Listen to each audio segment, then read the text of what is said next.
Sandonà retrocesso in C2, Cittadella ai play-off per la B. La medaglia a due facce del calcio veneto di C1 propone la fine di una bella avventura per gli uomini di Rocchi e il coronamento di un sogno coltivato per mesi per i ragazzi di Glerian. Ma cosa è mancato ai biancocelesti per tentare almeno la carta dei play-out? Rocchi, che lascia Sandonà, è schietto. Un pizzico di buona sorte su quello che avevamo e come abbiamo giocato. E dopo così, se volevamo aggiungere che ci serviva qualche giocatore, questo possiamo dirlo.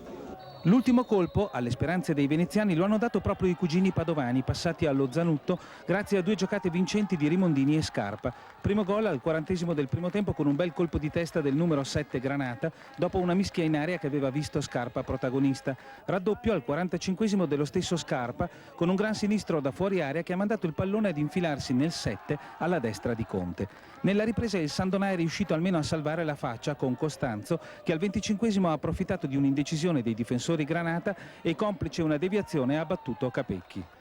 Adesso il Cittadella trova il Varese. Glerian lo fa proprio un pensierino alla B?